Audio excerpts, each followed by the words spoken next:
Écrit dans le livre de Genèse chapitre 22, après ces choses, Dieu mit Abraham à l'épreuve et lui dit, Abraham, et il répondit, me voici.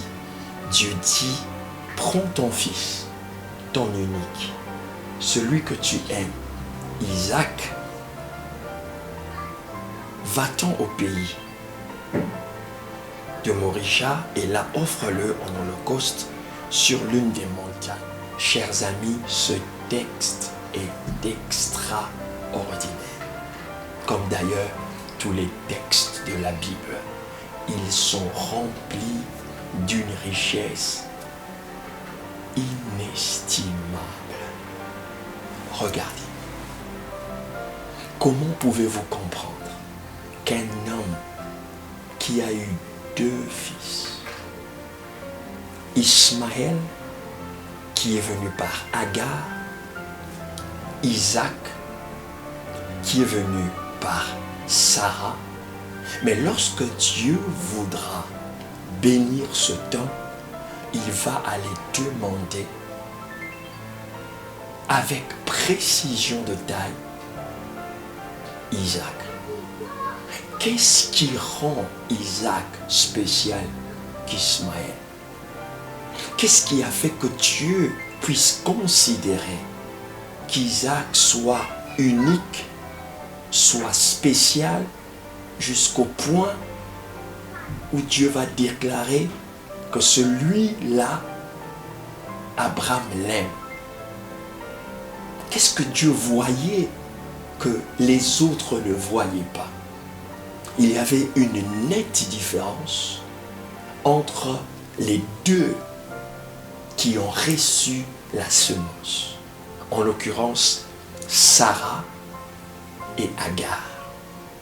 Sans pour autant les considérer sur leur plan social, car l'une était servante de l'autre.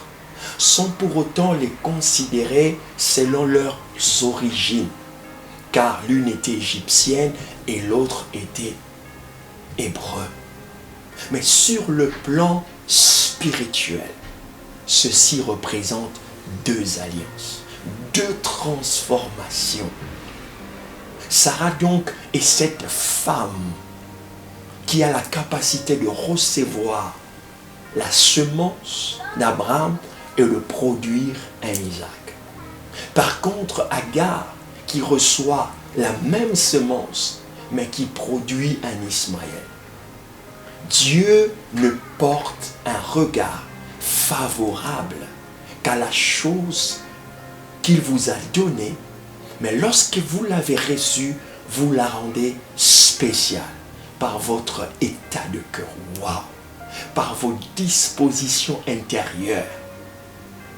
De la même façon que Abel offrit une offrande à Dieu et Caïn aussi le fit, Dieu porta un regard favorable à l'offrande d'Abel et cela créa une jalousie. Et nous avons connu le premier meurtre à cause de l'offrande que Abel a donnée à Dieu. Chers amis, je voudrais ici m'adresser à vous d'une manière générale aux femmes de notre époque, de notre siècle. Vous êtes en train de perdre quelque chose de particulier. En mettant beaucoup d'accent sur la parure extérieure, vous êtes en train de perdre et de négliger ce qui fera de vous la race de Sarah. Cette race qui produit les Isaac.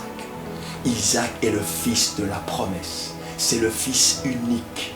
Vous recevez la semence et vous la rendez précieuse. Certes, Abraham est un homme de promesse. Certes, Abraham est un homme que Dieu a choisi.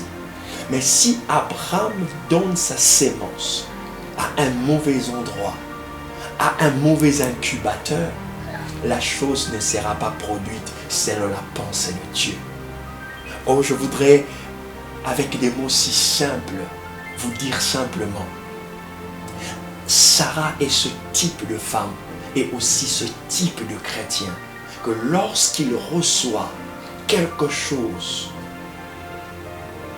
elle la transforme en une bénédiction. Elle la transforme en une bénédiction générationnelle. Je voudrais vous dire en ce jour où mon cœur, mon esprit, mon âme se réjouit de vous transmettre ces textes, ces paroles, que votre vie à l'intérieur ne soit plus la même chose. Soyez transformés de l'intérieur, car vous êtes de la race de ceux qui produisent les Isaac. Je bannis en vous l'esprit Lagar. Je bannis en vous l'esprit de la perte, l'esprit de la production des choses auxquelles Dieu ne fait pas attention. Dieu a besoin de porter un regard favorable et particulier de tout ce qui sortira de vous. Je voudrais élever votre esprit, élever votre dimension et vous faire adopter l'esprit de Sarah. Cette femme, ce caractère que nous sommes en train de perdre dans notre siècle, elle était tellement remplie d'humilité, elle était tellement remplie de divinité, elle était tellement remplie de la grâce et la gloire de Dieu qu'elle s'humiliait devant Abraham jusqu'à l'appeler Seigneur. Ceci n'est pas une forme d'esclavage. Ceci n'est pas une forme de soumission sans connaissance.